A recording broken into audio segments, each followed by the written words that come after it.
Welcome everybody to our session on applying for a PhD in political science. I am Kathleen Cunningham and I am the co-director of graduate studies at the University of Maryland. And this is the second of these events that I've done. And I'm just delighted to have a number of other DGSs, as we call them, that have volunteered their time to be with us today to talk about the process of applying for a PhD and why in the world you might want to do it. So I'm going to take a quick minute here and have all of the other participants introduce themselves. And I'm just going to call on you according to how you've arrived on my screen. So Emily Ritter, would you like to introduce yourself? I am Emily Hankin-Ritter. I'm the Director of Graduate Studies at Vanderbilt University, and I have been the DGS here for 3 years. Okay, excellent, thank you. Paul Post. Hi, I'm Paul Post. I'm at the University of Chicago, and I am going soon into my 4th year as DGS here in the Department of Political Science. Okay, excellent, thank you. Michael Ackman. Hi, everybody. I'm at the University of Pittsburgh. I'm in charge of admissions and career placement, and I've started doing this with this position about a year ago. Okay, awesome, thank you. And Thorin Wright is here with us as well. Hi, everyone. I'm Thorin Wright. I'm the DGS in the School of Politics and Global Studies at Arizona State University, and I started in January of 2020. What an inauspicious time to start this job. I bet it's been very exciting. Well, I'm just delighted to have all of you joining us to share your wisdom about guiding PhD students, about applying to the program, and sort of what we're all doing here. I have set out a kind of a set of questions that I think are of broad interest to potential applicants. And so I'm going to sort of moderate everyone answering those questions, throw in my 2 cents where I feel like there might be one more thing to add, and then we'll also do some questions as well. So I want to go ahead and start with a question about the process of applying to a PhD program, because I know this is quite different than applying for undergraduate or even something like law school. So Thorin, I was wondering if you could start us off by talking about what that looks like. Sure. I think the big I've got a number of steps written out, and there's several, and I'm sure I'll miss some details that other folks can fill in. But I think a good first step is identifying the programs you want to apply to.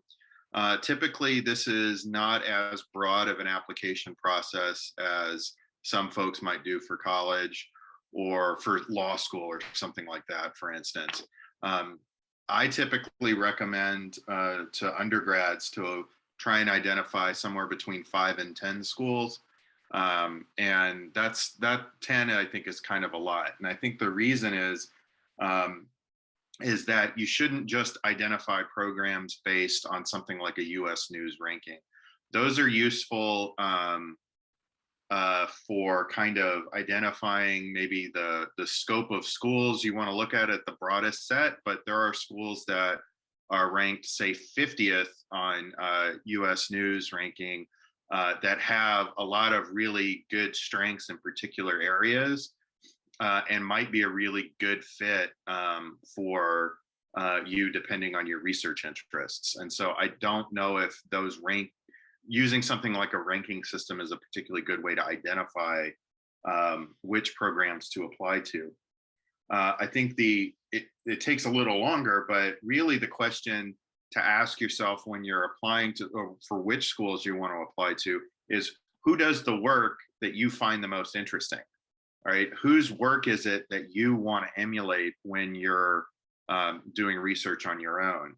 And the easiest way to do that is to, go back to your syllabi, the work that you liked reading when you're working on your senior thesis or seminar or upper level course papers and things like that. But the most straightforward way to do this is to find your faculty members and talk to them about where you should go. They are more plugged into the kind of universe and network of graduate programs and how they operate. And so they will be able to help you there. One thing to keep in mind when designing an application is that each one usually comes with an application fee, and that can range quite a bit. I think the ASU's is $70, and that can be more than that in some places. And so you want to think about how much that's going to cost. And then some places will require a GRE. Some places will not. It's probably a good idea to go on and take a GRE. ASU doesn't require one anymore. And I don't think we're going to go back to it. All of those should probably be done. So schools start their admissions process, start taking applications in the fall, usually close sometime around December 31st, January 1st, something like that. So all of this should get started probably earlier on in the fall semester. The next thing I would say is to line up letters of recommendation. Kathleen notes that application fees can be waived. They can be waived in some places. They cannot be waived at ours. Except in very, very specific circumstances. But the next step I would say is lining up letters of recommendation and working on a personal statement. I recommend students write their personal statement first and send it to me when I write a letter of recommendation, because I'm used to doing this kind of advising, and you definitely want somebody reading over your personal statement. We're going to have a longer conversation about what a strong application looks like. And so we can talk about the personal statement in more detail. But I think to me, it's the personal statement and maybe the writing sample are the two most important parts of an application. Letters of recommendation should be lined up at least a month in advance.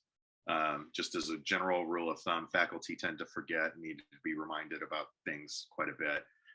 And so the further ahead of time, the better. After that, the process is sort of done for the student, and then it gets turned over to the schools you applied to. Our close date is somewhere around January 1st. The semester doesn't start for another 2 weeks, roughly. And so that's when the graduate admissions committee starts to meet sometime in the second or third week of January, sometimes a little later. And they start making decisions on folks to make offers to. Some graduate programs will only make admissions offers to students they can fund as well. Some will make admissions offers with funding. Some will make admissions offers without funding. Here at ASU, we only admit students that we can fund. And that's a very small number. We usually make, we have very small cohorts, somewhere around 5 to 7 every year. We may make 10 offers and expecting only 5 to 7 to say yes. And then there's a wait list. And so sometimes you'll get information that you're waitlisted in February, and you may not find out that you're not waitlisted anymore until April because of the way the process is going to happen. And then the rest of that process is visit, recruitment, a lot of communication with grad directors, with graduate committee members, and folks like that. So, and we can talk more about what goes into a visit, what kind of questions to ask, but that I think is the big overview of the process as a whole. I think I covered most of the bases, and we'll go from there. Yeah, that's excellent. Thank you, Lauren. And I do see some comments coming in, and I'm going to compile those moving forward. So I'm not ignoring your questions as they come in. Why don't we switch over here to Emily, who is going to talk about for a few minutes what makes a strong application. So focusing on some of these same elements as you turn in your application file, which is, as Thorne mentioned, it's going to be your statement, your letters of recommendation, your writing sample, maybe test scores. And at that next stage, as Thorne mentioned, you have a committee typically of faculty that are reading somewhere between 50 and 200 of these. So Emily's going to give us some advice here on how to have the strongest application that you can. Thanks, Kathleen. I just want to reiterate, I want to build on what Thorin said, which is that the GRE is now optional for our program, and we're expecting to eliminate it entirely. So it doesn't hurt to reach out to the programs you're going to apply to and ask if they are requiring the GRE. I get those emails all the time and have no problem answering them. So, and we do waive application fees if you can show financial hardship. So it does not ever hurt to reach out. I get those emails all the time. As far as what goes into a really successful application, I think that for me, the statement of purpose is the most important piece, because we receive over 200 applications every year, and so most of them have really good grades, and most of them have good test scores, and most of them have done well in undergrad. And so what really helps us differentiate between who's going to be successful in grad school isn't your GPA as much it is the way that you think. And so when I'm looking at a statement of purpose, I'm looking for someone who shows me that they are curious and that they understand what research is all about, and that they understand what a PhD program is going to look like for them. So for the writings for that, I'm sorry, that statement of purpose, it helps to start with a research question. So instead of telling us what is the topic that you want to study, like it doesn't help us to know that you want to study international politics. It does help us to know that you have a specific research question. So something that you have really wondered about, either that you see in the news or you've experienced in your life, or something that you learned from a class, anything that is something that really like puzzles you and you want to learn more about. So the more you can frame that as a research question, the better. And then tell me how you want to study it. So how is it that you would want to answer that question? Do you want to use statistics? Do you want to go into the field and do interviews? Do you want to do surveys? How is it that you think you want to answer that question? And that helps us to know whether the way that the question that you want to ask and the way you want to answer it is a good fit for our program, right? We are really good in conflict, and we are really good in quantitative methods, but that's not the only way that we study things. And so that we want to know what you want to do and how you want to do it. So I would also try to explain any past research experience that you might have had, and that could look like a whole variety of things. Maybe you worked in a biology lab. That's okay. And maybe you did RA assignment research for a professor. Maybe you did an honors thesis, or maybe you took a writing class that you did some really deep research on, or maybe you interned for somebody over the summer and did research on policy for them. Any of those kinds of things are experiences that help us know how prepared you are to come into a research environment. And there's not one single way that might look. So there's lots of things that you might consider in laying that out for us. So creativity, a clear question and process for answering, and what is your research experience? Another thing I want to say is that we look at your transcript, and it's less about the GPA and more about what courses you've taken. I think that really help us identify whether you're going to be a good fit. So have you taken courses in social science? We accept people who are not political science majors, but if you've taken some courses in social science, that helps us know that we are getting somebody who can think that way.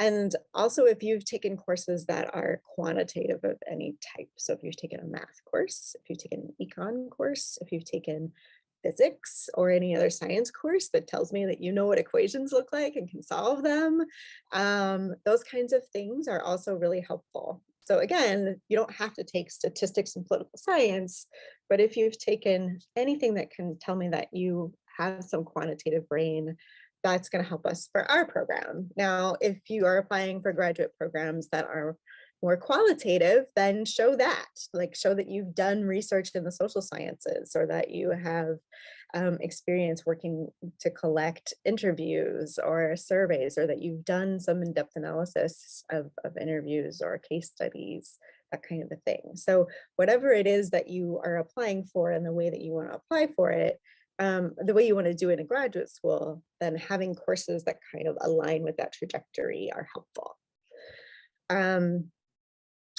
When you are putting together your writing sample, I want to emphasize that your writing sample doesn't have to be long.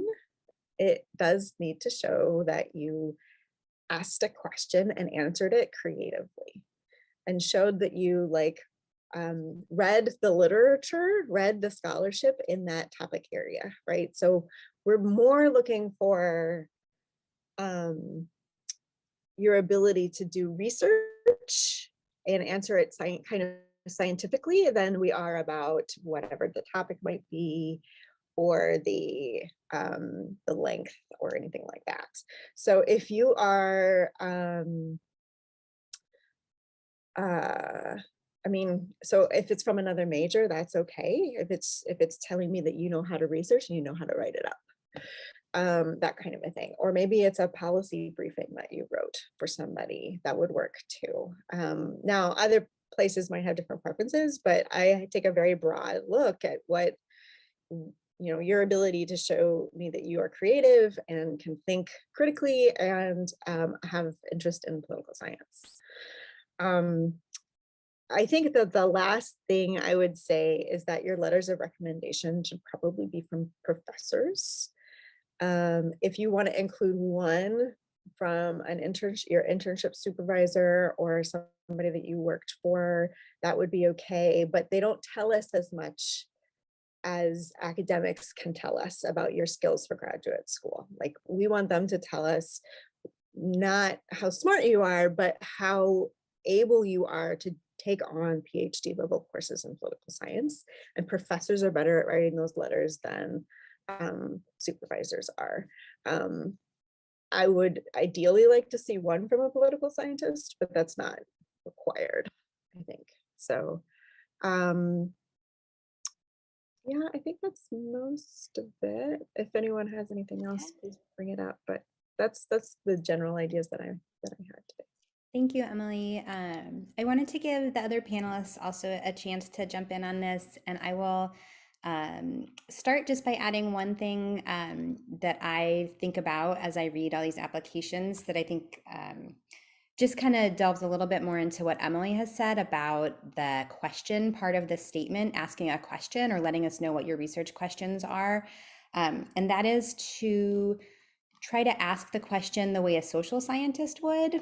And by that, I mean, I'm going to try to give you a little off the cuff example. I had a really wonderful conversation with a prospective student who was interested in disability policy. And she lived in Texas and wanted to understand, why public policy around disability services was not working. So there are a few ways she could ask that question, right? One would be, what explains the trajectory of how we got to this type of policy? Why is disability policy not serving people well? But as a social scientist, I would ask a question like, under what conditions do you have more or less effective policies in this area? And that's a question as a social scientist that you could ask about any kind of area, right? So sort of comparing and contrasting success and failure or different kinds of outcomes is one of the ways that social scientists often structure their research projects. And so sometimes I will read a application that has an interesting topic, but they're approaching it as an anthropologist or a historian might, or even a sociologist. And so to me, they don't seem like a great match for political science. So this is something that that you can think about as you articulate your ideas, but you can also ask your own faculty about, or political scientists that you have any kind of contact with. And let me see if any of the other panelists want to jump in on what makes a strong application for them. Paul. Yeah, first of all, I would just echo everything that was just said. I think these are all important, absolutely important elements of a successful application. I've seen them both as a DGS that's been chairing a committee and also as a DGS who is simply supervising the chair of the committee. So I've seen it on both sides.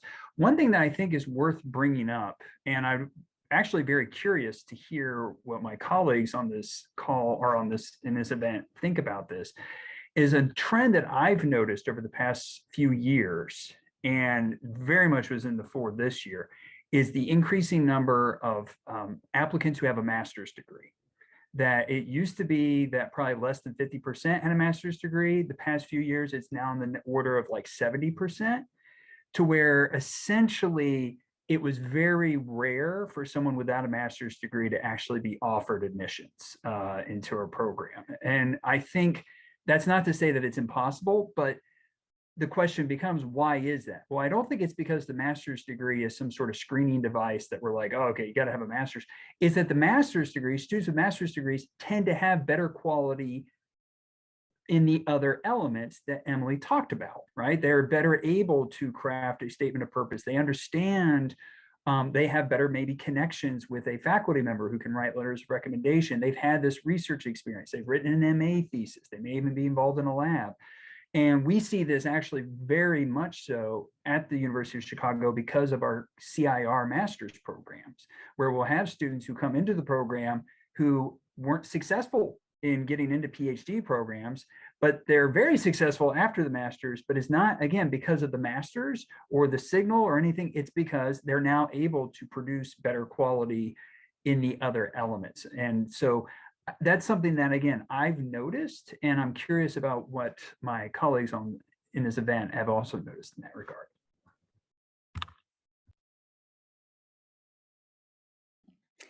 Emily and Michael. Yes. I would say that that's true, but I would say that's true that A, there's been an increase in master's applicants, and B, it's not because you have a master's that they're getting in, but because they are writing better statements and writing better writing samples, etc. And just, I want to emphasize that a master's degree is one way to do that, but there are other ways to do that as well. So if you know you wanting to go to graduate school, then sign up for a writing course or an honors thesis or a research lab of any type in the fall, coming up this fall, right? There's also more and more summer programs available, especially for people who are generally underrepresented in the academy, that they can do summer programs to develop their research skills and start a writing sample and meet other professors. So there are what are called the research experiences for undergraduates. You can search REU political science or REU social science and find programs kind of all over the country that will take you, if you are a rising junior, a rising senior, or you have, are about to graduate and want to take a summer to work on this. So there are ways that you can get those experiences and support that are not necessarily a master's degree, especially if that's something that is financially prohibitive for you. So it's worth bearing in mind what Paul said about the reasons that a master's degree is useful.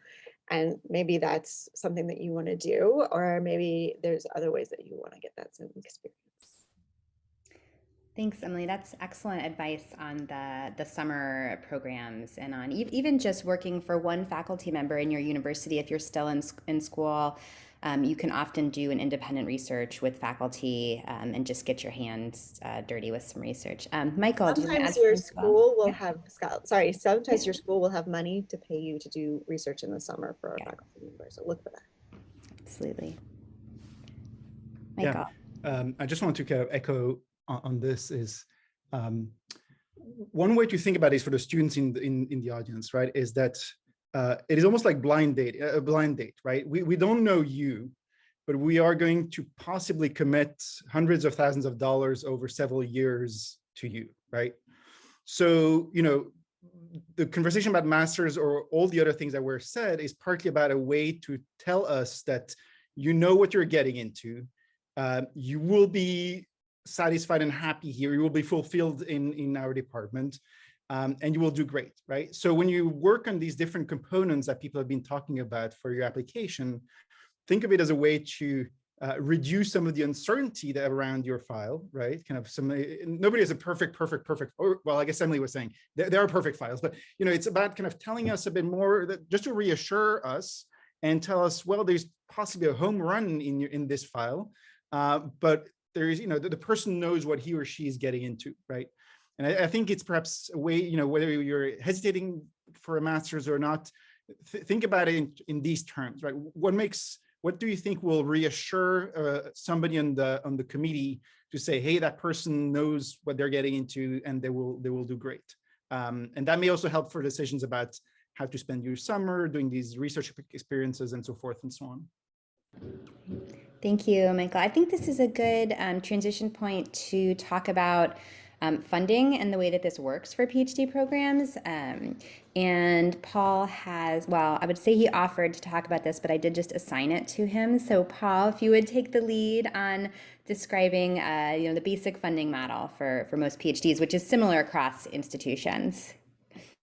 I saw that I was speaking on this. I thought that you must have a window into my DGS life over the past few years, because this has been something, especially at our university, we've been going through big changes with. And so I'm, yes, very well equipped to speak to this issue. Now, there's a very simple answer when it comes to funding for a PhD program, and then there's the more complicated answer.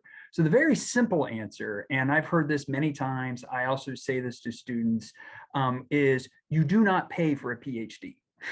That's the very simple answer. Unless you are funded, you do not go and pursue that PhD. Full stop. So that's it. I'm now done. And we'll move on to the other thing. No, so that's the simple answer, but it is very true and it's very important. And that is something that there could very well be a few people on this call that didn't realize that they kind of thought about it in the same model as undergrad, where maybe you get a scholarship for part of it or none of it, but you take out a loan to pay for part of it. Same thing with a master's degree. Of course, there can be funded masters, but there can also be very common to pay for at least a portion of your master's. But for a PhD, you do not pay for it. Okay, so that's number one. Now, in addition to not paying for your PhD, you should also be receiving a stipend, because it's one thing to say, hey, we will pay for your PhD, which is, not to get too much into like the intricacies of university budgeting, but it's not so much that they're actually like giving you a scholarship to pay. They're just basically like not charging tuition for it. They're just like, we don't charge tuition for these students. But that's just part of it. So it's one thing to have that, but the other things that you would want is, of course, a stipend, something that you can use to pay for rent, to pay for food, to be able to live on, right? Because you are being paid, we are essentially hiring you to be a student, to become someone who's trained to be a political scientist, to be a social scientist. And so just like with any job, we should be paying you to be able to live, to be able to support yourself, at least to a reasonable level, right? And we can get a little bit into that, what that means. Other components to it, and these should be things that are specified in an offer letter. These are also things that can be indicated on like department's website, is you should have health benefits, right? That's something else too. So just like with any other job, you should have some benefits associated with that. But the other thing is it's not strictly a job, right? Because you're actually a student, which means there should also be the amenities of being a student, right? And having the various services that would be offered to any other student at that university, whether it's health benefits, not just health benefits in terms of medical, but health benefits maybe in terms of counseling services, things of that nature that would be offered to students, rec center access, all those kind of amenities that would also be a student. So those should be the things, like you shouldn't have to be paying for those things. Those should be what you receive as part of your package. So again, very short answer is you should not pay for a PhD. Slightly longer answer is, yes, you should get it tuition free, but you should also have these other things to support yourself, and you should be aware of those things. Now, as was mentioned, I think Thorin mentioned that there can be times where people can be admitted into programs without funding. Most programs don't do that, but there can be some circumstances around where that's done. And so that leads into the more complicated answer, which is, number one, how much are they paying you? there's kind of three questions you want to say, okay, fine, I'm not paying for this, but number one, how much are they paying me? Meaning that stipend, benefits, all that. How long are they paying me? And what are the opportunities to earn money beyond what they're paying me, right? Those are three very important things you want to ask yourself. So the how much are they paying you would be, well, how much is the stipend? How good are these benefits? You know, those are things you want to look at, just as you would look at with any time you're receiving some sort of offer. You would want to compare that. Now, it doesn't mean that should be the decisive thing, right? You shouldn't sit there and say, oh, well, you know, this place stipend is 30,000 a year. This other place stipend is 35,000 a year. Therefore, I go with the place 35. It's like, no, you wouldn't want to do that. You want to think back to all the other things that we've already been talking about in terms of the fit of the program, et cetera, as well as factoring in cost of living, all those kind of determinants. So yes, another place might offer you more money, but may not be as good of a fit in the long run for you, which is something else you want to keep in mind. Where in the long run will you be better off? So that's one thing you want to look at, is how much are they paying you in terms of a stipend level. Number two is, how long are they paying you? Is this a stipend for 5 years? Is this a stipend for 6 years, 7 years? That's another question that you want to ask yourself, is for how long is the stipend guaranteed? And moreover, you'd want to find out, well, what would be the opportunities to receive funding once that stipend is over, right? Because most programs will say, we will offer you a stipend of, say, $30,000 a year for 5 years. Okay, that's great, but I'm probably not going to finish in 5 years. I might take a 6th year. What are the opportunities for being able to have that? Does the university offer things called dissertation completion fellowships, right? You know, am I able to apply for those? Is it expected that I apply for an NSF, National Science Foundation graduate research fellowship? Or is that an expectation that I have something like that? So you'd want to kind of find out what are the opportunities, or what are the expectations regarding if you have to go a year 6 or a year 7. So that's the other thing, is how long are they going to be paying you? And then the third thing is, what are opportunities to earn money outside of that, right? This, depending on the university, can actually be a little tricky. So to just put it right out there, University of Chicago, we now have, on the one hand, we have I think a very nice stipend. We also offer this stipend for quite a few years. On the other hand, we have restrictions on how much you can teach beyond the required teaching to be able to earn money. But some other places, people would want to teach extra just to be able to earn extra money. But we actually have restrictions on that. Some other universities might have restrictions on that. Some universities might say, no, you can teach as much as you want. You can be an RA for this lab. You can be a coordinator for a workshop. There can be all sorts of other things that you could do to earn money beyond just the stipend. And of course, the other thing you could do beyond this is, what are internal funding opportunities for like field work and those type of things, which is something that, you know, I feel like we do a pretty good job of having available. Other universities will have available. Sometimes this is something that a department or the college will be able to offer students a certain amount every year to travel to conferences. Or you might be able to acquire a sizable fellowship to help with field work if you need to do field work, say in your 3rd year, 4th year. But those are other things beyond just the standard package that you would want to look into, is opportunities to be able to earn actual income that's still academically related, not going to, you know, work at a coffee shop to earn additional income. We would ideally want situations where you can still pursue academic work and make extra income, but also, what are the other funding opportunities available to be able to allow you to do your research? And those are other things to it. And there's so many other elements. I'm sure my colleagues on this call could also speak to that as well. The final thing I will say is, one big caveat to this is that some of you on this call might have opportunities for external funding for your PhD. So this is very common, say, with the armed forces, that we'll have every few years a PhD student coming through from the United States Army, who is an officer. The Army is actually paying for them to come and be admitted to earn a PhD. And in that case, they are what we call an externally funded student. They don't count towards the number of slots that we're allowed to make. So we are able to make them an offer, but that offer would be contingent on their paying their own way. And there's a few other fellowships like that, sometimes offered by governments, But again, probably most common, I think, for a lot of people in the United States, a lot of common one is kind of this military, where you'll have a few officers who will be coming in to receive a PhD. But that would be the one exception that's pretty common when it comes to not paying for the PhD, is that, well, we're not paying for it because they have this guaranteed external source that's paying for it. And therefore their admissions offer is contingent on having that external source. So those are all the elements. Like I said, there's a very simple answer, and then there's all these other things that you want to think about when it comes to the funding and the pay when you're pursuing a PhD. Thank you, Paul. I really did pick correctly on who to assign this task to. I'm just going to quickly add two more thoughts to that before we, and invite others as well, but before we talk about what you can do with the PhD in political science, which is a fun and exciting topic. One is to say that for many programs with the stipend comes some responsibilities as what we call a graduate assistant. So you would work in my department at Maryland, you work either as a teaching assistant where you grade papers or teach sections of a class, or as a research assistant where you work directly with faculty. There's a few administrative type jobs, but those are the two basic ones. So you take those kind of responsibilities. And then also one question to ask, along with all of Paul's excellent advice, is about the summer support. So many programs offer a yearly stipend, but also can, in some circumstances, offer money in the summer. At University of Maryland, we've now normalized the summer support as part of the offer, but in some departments, this is an open question still. Thorin.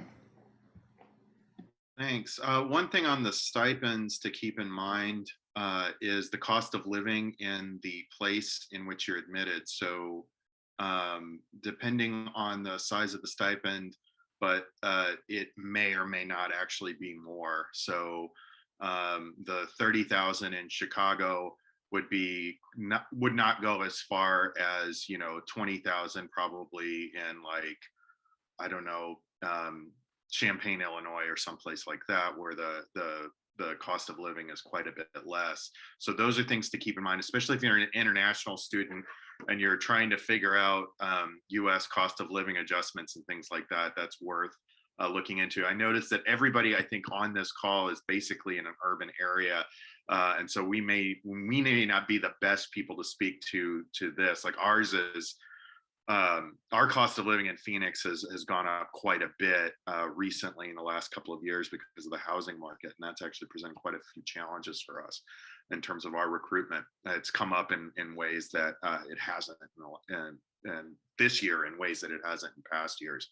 But those things are important to remember. And so if you're looking in California, that's going to be different depending on where you are. If you're going to, like, UC Merced, that's quite a bit less expensive to live in than Berkeley or UCLA. And so those kinds of, or San Diego. And so those are things you want to look up as well. And that's actually something worth asking recruiters and grad directors about. We ended up having we didn't used to have to know this off the top of our head, but this year we really did because of inflation. So that's something that's worth asking about as well. Yeah, that's an excellent point. Michael. Yeah, one more thing, and one thing that when I was a student never crossed my mind, and so maybe it's important to bring this up, is that some departments or some universities have some flexibility. For instance, they have some financial resources to help, say, international students fly in when they start their program, right? There is no downside to asking the DGS or whoever you are in contact with about it. It doesn't mean that all departments have the resources. Some are very much restricted and cannot, it's what's on the paper and what the university decides, and that's it. But others may have a bit of resources, and that doesn't hurt, especially early on in your program when you don't necessarily have that much, you're waiting for the first paycheck, or so you should really not feel any guilt or anything about asking that. The worst that can happen is a person says, no, we cannot do this, but it's worth inquiring. Thanks, Michael. I'll just add one more note on the financials of this. I had an excellent question in the chat about international students, and I think we can talk a little more about this in a few minutes. But I will note that at least at University of Maryland, which is a public institution, there are different restrictions on working than there are for domestic students. And so one of the biggest ones that impacts our students is that most of the domestic students can work extra hours in a research project beyond their base stipend, but international students are not allowed to do that during the semester. So there are some implications for that as well that we can continue to chat about. So our next question I had set out for the panel here is about what you can do with a PhD. So Michael, do you want to lead us on that, please? Yeah, of course. And it's both the most exciting, but it's also the one that's a bit hard to talk about because the data are a bit sparse here and there. So what I'm going to say is essentially based a bit on my experience as a placement director here. And it's primarily based on some data that the American Political Science Association has collected. But again, the data should always be taken with a grain of salt because it's hard to get exact details about careers on that level. This being said, I think a good rule of thumb is that about 2/3 or so of people who finish with a PhD in political science will stay near academia, by which I mean they will be either working on a tenure track position, or they may become more of an have a teaching intensive role, or they will go into administration. And in general, it's going to be a mix of the three of these, but it's going to be roughly 2/3, maybe a bit less, will generally continue to live in academia after their PhD. So that leaves about 1/3 to maybe a half that will go outside of academia in non-academic jobs. So, any guys, even if the numbers are, again, they're, take them with a grain of salt, but the most typical outcome remains still that people will work either as a researcher, educator, or an administrator, right? So that depends, despite what we sometimes see in terms of declining numbers of jobs at universities or stagnating jobs in universities, this still remains the primary occupation of people with a PhD in political science. This being said, where we've seen a lot of transformation happen, at least since I started grad school in the early 2000s, late 2000s, is the number of non-academic jobs that are really exciting.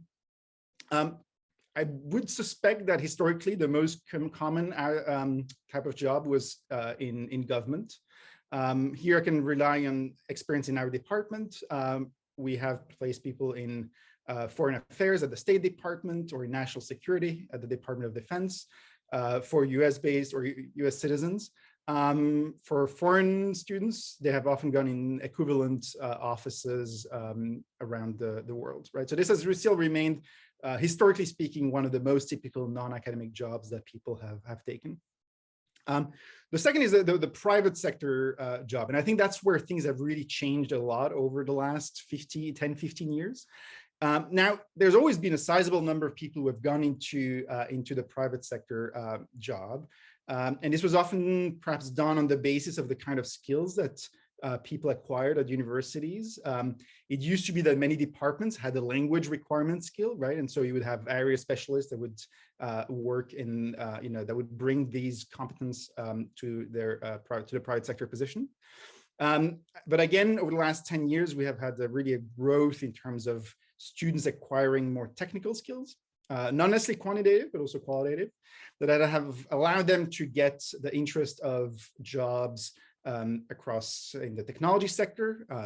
Many of my former colleagues as PhD students are now working for firms such as Facebook. Others have gone into marketing, political campaigning, and so forth and so on, right? And so these were just kind of, we see a new level of demand that we may not necessarily have seen even 10 years ago. And one thing I would just add here that is not really about the career outcomes that I was asked to talk about, but something when you look at different departments is also asking questions about how proactive they are about helping students find jobs outside academia. Because after 5 years, you may realize that you're not that keen about the academic world, but you still want to do research, right? And I think that's our mission is still to train researchers, but maybe outside of academia. So ask questions about what kind of support there is for non-academic jobs. We do a lot these days of workshops with our career centers, with alumni and so forth and so on. And this is all as a way to kind of think more broadly about this. Anyway, all this to say that, when you think about the kind of jobs that political science can provide, there's going to be about 2/3 of people who do the PhD or finish the PhD will stay in academia in some capacity. And many more will find, many will find jobs in government in the private sector, with again the private sector having been probably the biggest growth area over the last 10 years. And maybe that's something to keep in mind as you think about what you're looking for in a program and what kind of skills you want to acquire during that program, because that could open up a number of opportunities that you may not have thought about before. And lastly, I agree with Kathleen. Every department should have a placement record. This is helpful to think a little bit more about what a department prepares students for in their careers. And yeah, that's it. Thank you. Thank you, Michael.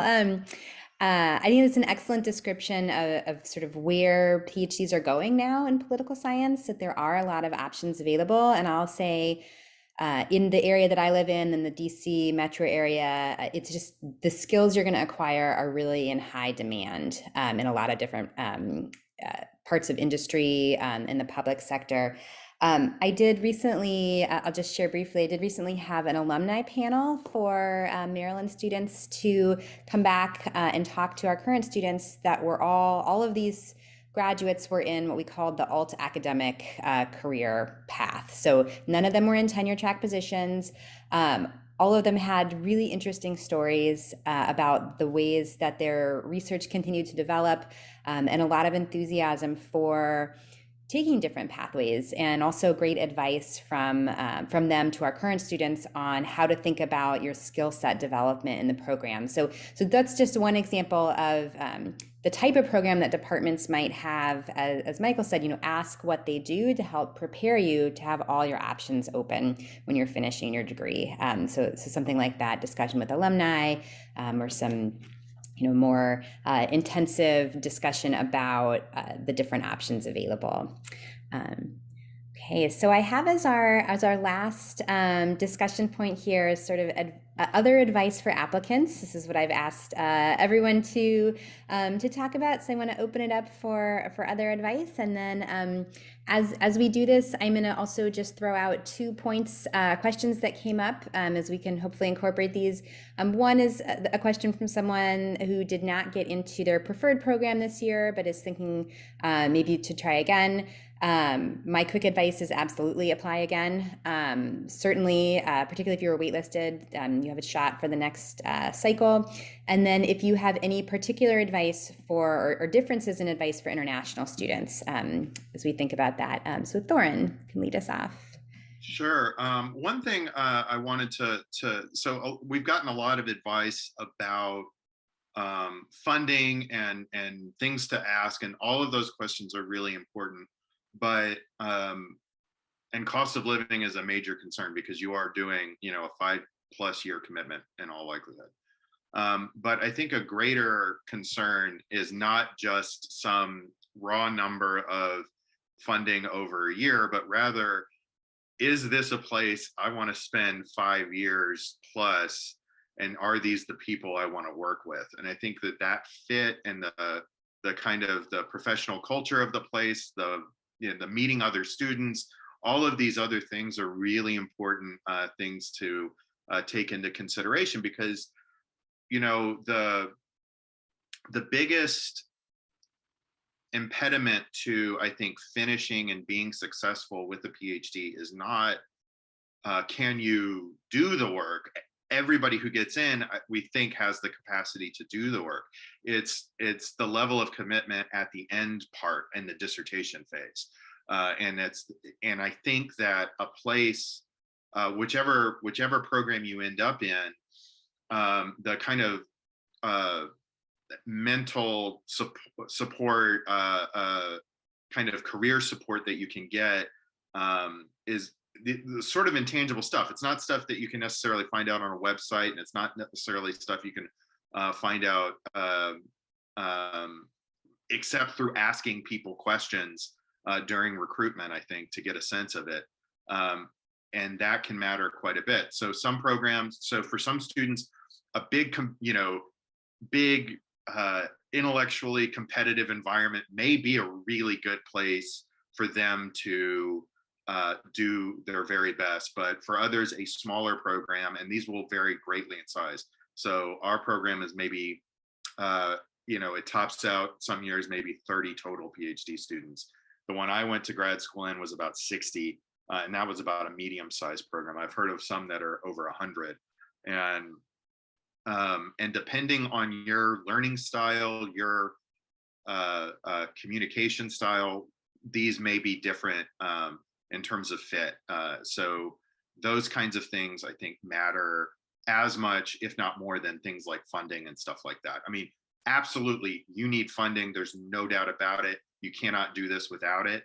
But there are going to be programs that don't necessarily have the top end of funding, but are maybe a better fit. And those are things to take into consideration as well. Thank you, Thorin. Michael. Yes, just three thoughts based on the conversation we've had today. One is going back to Thorin's earlier point about the fit. Very practical thing, but when you look at departments, try to find at least 3 people, say, who are in your areas, because people retire, people move, people have career changes, and you want just to have a bit of a buffer, if I may say, there. The second is for those of the students in the room who have struggled, say, in the last cycle. I don't know if this was shared by my colleagues here, but I think because of the freeze that many departments had last year, I think we had a bump in terms of numbers and the competitiveness of applicants, which meant that last year was extremely competitive, and I have no doubt that extremely high, very good students did not get the outcome that they were hoping for. And I would imagine that might iron itself a little bit out, but I don't know. And then the last point is, I think Kathleen mentioned a question about international students, and I think I'm the only international admissions person here. So, again, going back to the earlier theme is find ways to reduce uncertainty if you come from a place that is not necessarily well known or well connected to, say, US academia, if you're planning to apply to the US, right? And one way to do so is perhaps to rely on alumni who have done their undergrad degree or master's degree or even PhDs at your home institution and are now in the US. I know that if I were to receive emails from my not so well-known undergrad institution, I would be more than happy to help to navigate the system and help in any way or shape. This would be another way to try to address that challenge. Thank you. Emily. I wanted to add to what Dr. Wright said, that about what is a good place for you. And I want to emphasize that people learn in different ways. Some people learn under fire and prefer a very intense and competitive environment. Other people really don't. And that's something that you aren't probably going to be able to tell from websites.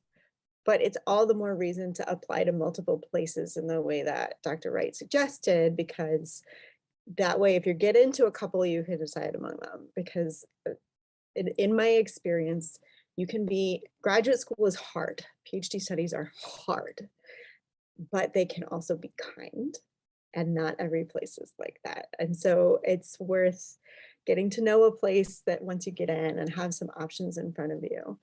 And I also want to agree with my colleagues that you should absolutely apply again. My advice would be to think about the kinds of things that we've talked about as successful applications and look to see, are you asking a research question? Are you explaining your research experience? And it wouldn't hurt, even if you've been out of undergrad for a while, you could reach out to somebody who was your letter writer and say, hey, would you look this over? Does this look like I'm presenting myself in a research-centered light? How do you think I could better tell my own story, that kind of thing, so that you can apply again? And I mean, we admitted someone this year who had applied the year prior and didn't get in. That it happens all the time. So I definitely recommend reapplying, but take the time that you've had to update your application and make it even stronger. Thank you, Emily. I've got Paul and Thorin. Yeah, just to build on the idea of reapplying and also to expand that out to how many places should you apply. One thing I always say to students is you need to ask yourself, what is your risk tolerance and what is your budget constraint, right? And those two things intersect.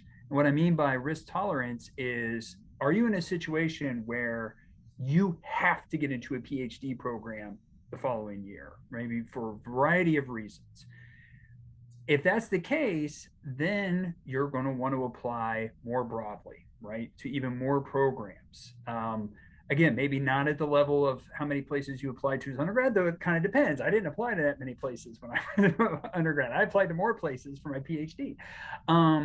But that's one thing you need to ask yourself is, what's your risk tolerance? Now, if you're in a situation where you're like, you know what, if I don't get into a place next year, I kind of like what I'm doing, I've got other things, then you don't need to apply as many places. But then this also runs up against your budget constraint, right? So if you are in a situation where you're like, I have to get into a PhD program next year, but even if you're able to get the fees waived, there's still costs, right? If we think about this economically, there's opportunity costs, there's the preparation, you want to tailor the statement of purpose to each of the programs, getting the faculty.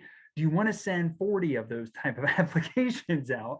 Probably not. So that's something else that should factor into where you apply.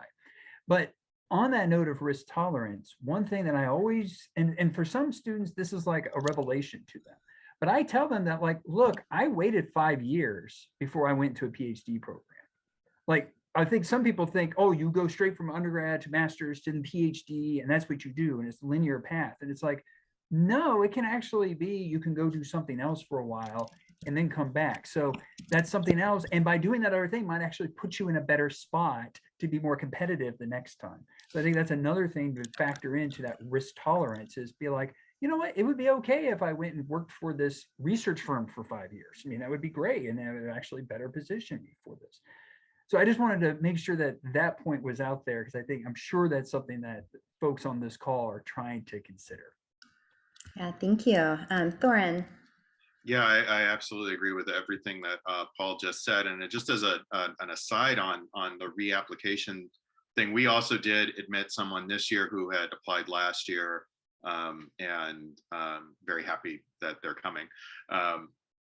But I also, from my own experience, I got a master's at my undergrad, and one of my classmates applied to a PhD program and did not get in that first cycle, did get in the next cycle, and is a bona fide superstar in the field. So it does happen. And so that it's not an indicator of success or anything like that.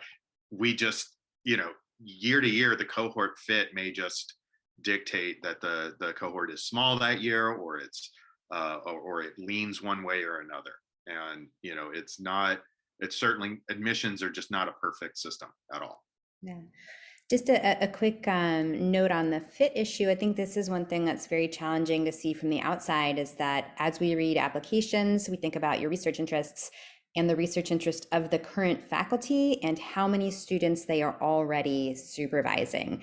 So you may be an excellent fit for a person that ended up with 5 students over the last 3 years. And so that has dictated the response to your application. So that is in part to say, I would not take a rejection, especially a waitlisting, as a negative reflection on your abilities or assessment of them. I want to just, since we're at time here, take a minute to thank all of our panelists. This is absolutely wonderful.